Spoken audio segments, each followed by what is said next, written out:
voltamos aí para o terceiro bloco. O próximo assunto da pauta é o lado obscuro das mentes polarizadas. A gente hoje selecionou aqui um artigo publicado pelo Rafael. Eu vou nem comentar, vou deixar direto com ele. O artigo é teu, a bola é tua, está contigo. Esse artigo surge de uma inquietação minha em relação a uma crescente animosidade entre as pessoas. Nós nos dividimos, nós tratamos o oposto como inimigo, nós cuidamos apenas de reproduzirmos a nossa própria voz ou o nosso próprio entendimento e desprezamos o outro. Então, o que pensa contrário a mim é ignorante, é imbecil, é analfabeto, é burro, e nós perdemos a capacidade de dialogar. E só com o diálogo nós conseguimos construir. E aí eu fui tentar entender esse universo das mentes polarizadas. E achei um artigo de um PhD em psicologia. E nos Estados Unidos eles vão avançando nessas pesquisas, dessas mentes polarizadas.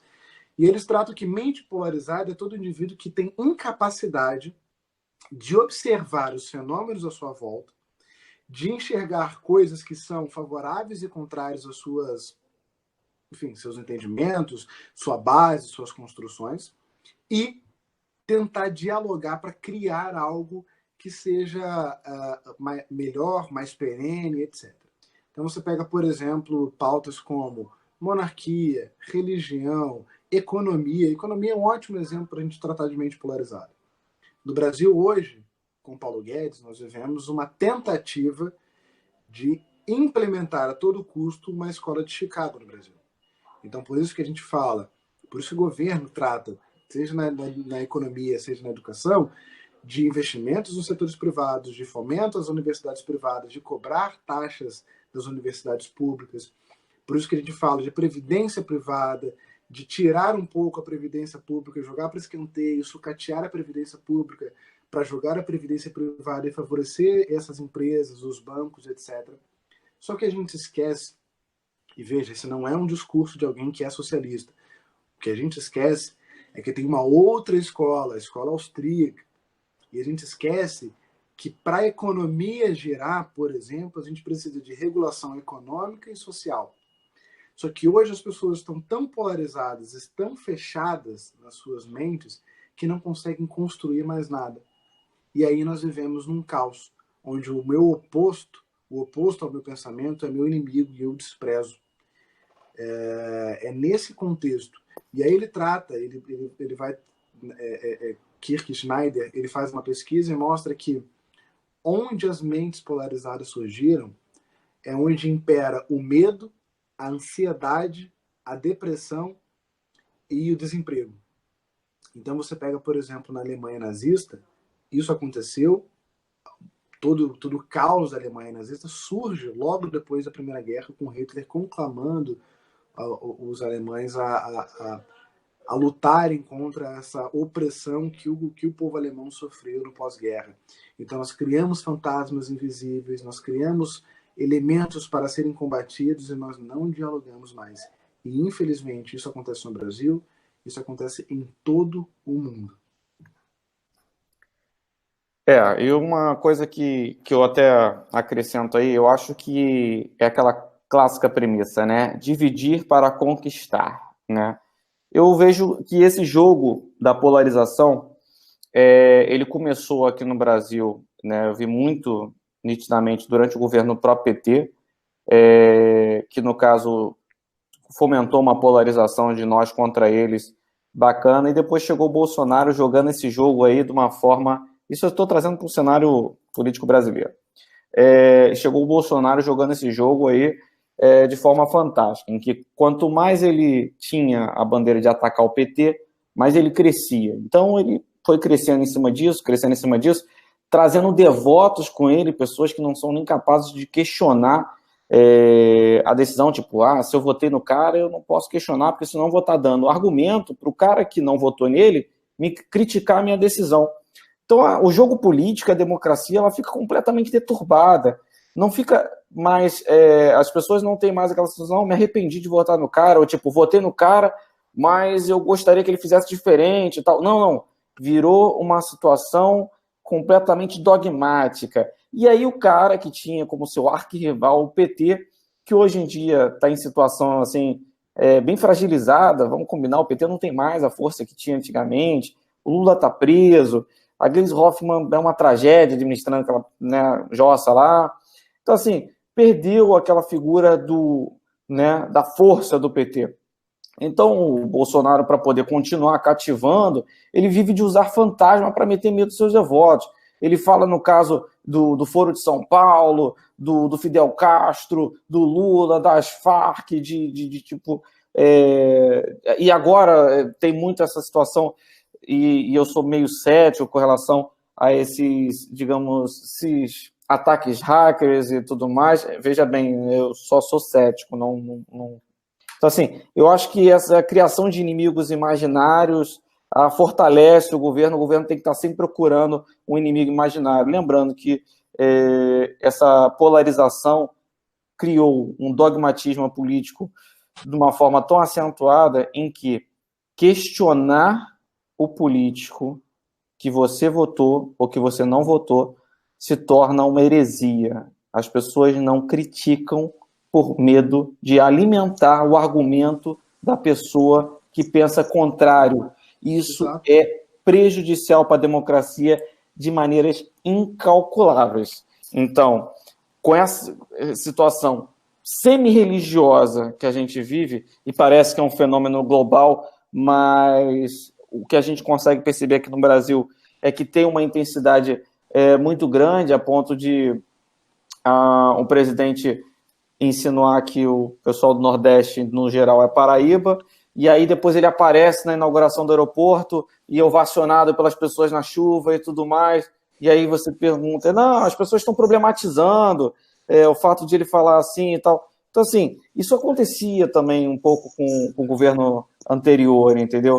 E o que me leva a crer que o problema aqui não é a direita, não é a esquerda, é essa polarização, essa dogmatização da política que não permite questionar quem está no poder. Então, se você não pode questionar se o sujeito está tomando uma decisão acertada, ou se está nomeando a porcaria do filho dele, né, para, no caso, representar o país nos Estados Unidos, aí você fica, né, então, é um imperador, né? Então tá, é imperador, Brasil Império, parabéns, vai lá. Né? Exato. Eu só vou trazer um dado aqui que eu lembrei. Bolsonaro chama de melancia general que criticou a sua fala sobre nordestinos. Você vê que nem é o próprio integrante das Forças Armadas, que em tese tem a mesma sintonia do presidente, pode, de forma sóbria, falar assim, não, desculpa, aí você já exagerou, presidente. Aí você pisou fora da faixa. Quando o cara faz isso, ele é chamado de comunista. Porque o termo melancia é exatamente ser vermelho por dentro. É que chegamos a um absurdo em que qualquer crítica, inclusive da própria direita, é visto como impossível, como esquerdopata, como comunista. De novo, direita, vocês estão criando o novo Lula. E ó, eu vou pegar esse teu gancho aí. Há um tempo atrás, você criticava o governo, você era fascista. Agora você critica o governo, você é comunista. Não pode haver críticos do governo? Senão você é sempre um insta no final? Assim, não. Tá acima do bem. Não. Viva. Brasil acima de tudo, Deus em cima de todos. Um negócio assim, né? Rapaz, é interessante, assim. É complicado falar sobre isso, porque, mais uma vez, a gente vê que o Brasil aparentemente não tem jeito, né?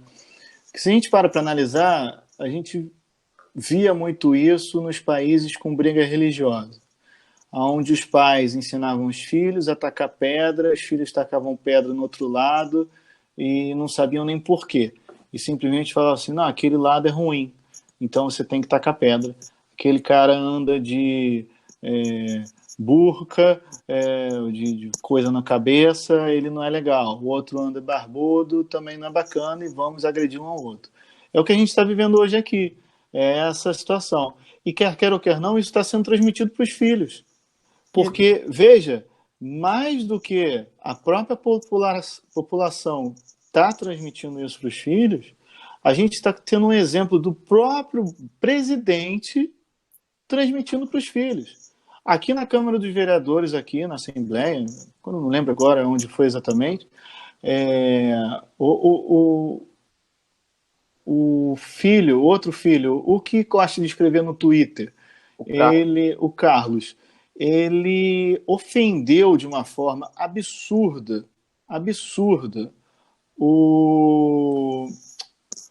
como é que é o nome? Aquele que foi candidato a governador aqui no Rio de Janeiro do PSOL. Esqueci o nome dele, o Tarcísio. Tarcísio. Mas vocês não têm noção, vale a pena pesquisar. Eu vi. Tá? Eu não sou nem um pouco de direita, nem um pouco de esquerda, nem um pouco. Rafael às vezes implica comigo, mas ele sabe que eu não sou. De um lado e de outro, ele implica dos dois, ele fica me provocando. E assim, é ridícula a cena desse rapaz ofendendo esse outro político. É ridícula. Ele chama de gordo, ele fala que tem que ir para a Venezuela para fazer regime. É ridículo. É ridículo. É a polarização mais idiota, porque a polarização religiosa ela ainda tem um fundamento. Essa polarização política ela é ridícula, porque se você pergunta para um eleitor do Bolsonaro que troca a foto do Facebook da pessoa pela foto do Bolsonaro, se você pergunta para ele alguma coisa de política, ele não vai nem saber responder. Mas, ao mesmo tempo, ele vai te chamar de comunista se você criticar o governo. É ridículo isso. O debate político no Brasil se tornou quinta série A versus quinta série B, entendeu? É esse o nível do debate político. Sim, exatamente. Eu fiquei muito tempo acreditando que, isso é falta de educação, isso é falta de ensino básico, isso é falta de conhecimento. Mas o pior é que a gente vê, entrando em algumas universidades federais e estaduais por aí, que existe essa polarização até na academia, né? Seja para movimentos, digamos, mais à esquerda ou mais à direita, né? Sem dar nome aos bois. Mas a gente observa justamente que não é um critério de falta de educação, de cultura ou de acesso ao conhecimento. É uma polarização simplesmente pela polarização. É a busca do brasileiro médio, né? Do afegão médio aqui, no caso, o herói. O brasileiro precisa de um herói. Tá lá, ovacionando o Bolsonaro, já tinha boneco do Moro, vestido de super-homem. Eu não sei quem vai ser o próximo. É interessante, se a gente comparar, agora na boa, assim, se a gente fizer essa comparação religiosa, o petista é um muçulmano, né? E o Bolsonaro tá lá atrás de Israel. Isso. Quer dizer, né? É o judeu. Quer dizer, só que sem inteligência, né? Porque antes tinha inteligência, né? Tinha estratégia. Agora não, né? É uma coisa, não tem jurídico, não tem nada. E eu acho assim, eu não sei. Uma bagunça. Eu achei fantástico o artigo do Kirk Snyder, mas eu acho que falta ainda, e ele até, na verdade, diz isso no artigo dele, que falta elementos concretos que demonstrem por que algumas pessoas, ou a maioria das pessoas, foi levada a esse caminho. Eu penso, por exemplo, e eu digo isso diversas vezes, quando eu li Reflexões sobre a Revolução da França, de Edmund Burke, eu tive o bom senso de ouvir a crítica do Burke contra a Revolução Francesa. Ele escreve uma carta para um amigo dele falando do que ele achava da Revolução Francesa e da importância que a monarquia tinha ainda e representava, especialmente a monarquia inglesa. E, por outro lado, eu fui ler Thomas Paine, que foi, ao mesmo tempo, pai da Revolução Francesa, pai da Revolução Americana e grande influência na Revolução Francesa. E li os argumentos dele, e ouvi ambos, e pude compará-los em algumas pautas, e pude complementar o meu entendimento sobre algumas questões de Estado, religião, monarquia, democracia, pude complementar e entender de forma mais ampla. Mas eu me dei o trabalho de ouvir os dois lados.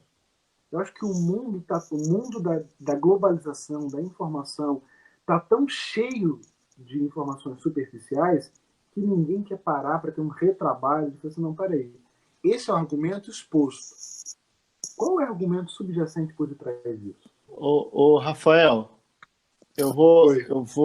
a gente hoje vive um momento complicado, onde as pessoas pouco pensam, como você está falando, pouco escutam os outros lados. A gente vive um momento complicado onde o Facebook tem que decidir que vai tirar o número de curtidas para as pessoas começarem a valorizar a sua vida. A gente vive um momento muito complicado. A gente vive um momento onde a foto mais curtida do Instagram é um ovo. Então, assim, é triste. É muito triste. E vou te falar, não sei como isso vai mudar, Allen. Porque o que nós vivemos hoje de conteúdo... Aqui não vai mudar. Não só aqui, mas no mundo inteiro. Porque o que a gente vive de conteúdo hoje, de informação, é no mundo digital. E no mundo digital, você não vai ser livre para entender ou para ouvir aquilo que você quer, mas aquilo que o algoritmo vai te direcionar.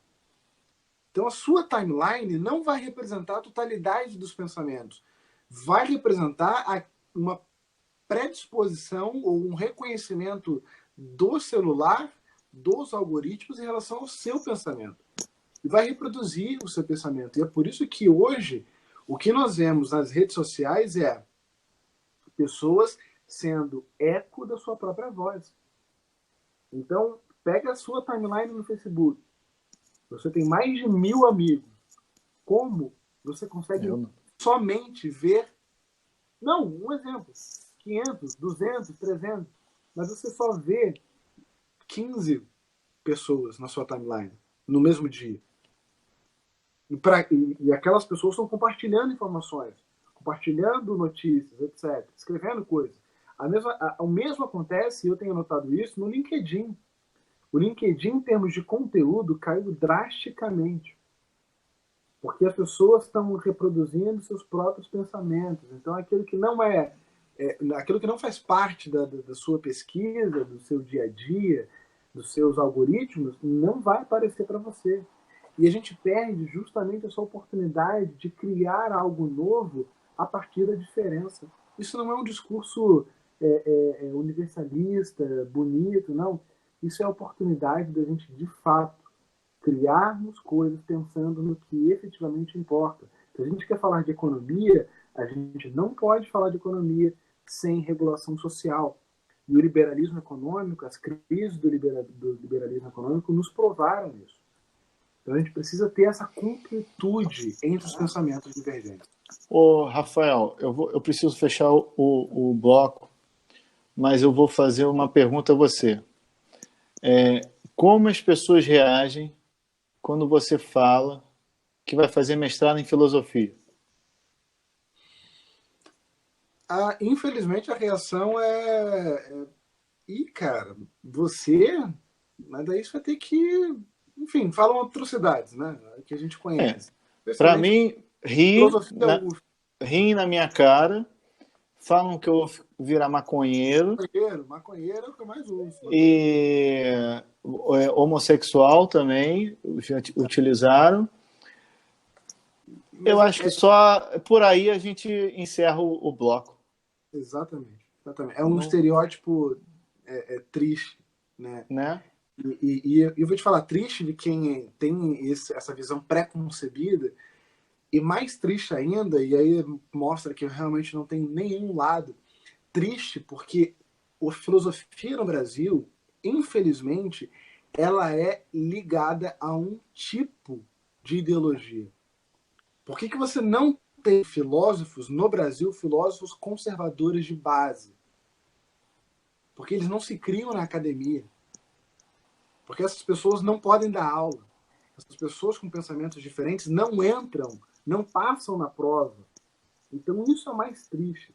Por isso que os dois lados estão errados. Quem tem essa visão preconcebida e os próprios indivíduos que são indivíduos de esquerda, filósofos de esquerda, que são excludentes, que não compartilham com a diferença, que não compartilham com o outro, que não aprendem com os conservadores. Isso é mais um elemento da polarização que nós vivemos. Bem, pessoal, com um semblante triste dos três, eu encerro nosso último bloco. Eu vou agora, quer dizer, último não, penúltimo, vou puxar para o último bloco, que vai ser a nossa seleção dos livros. Até já!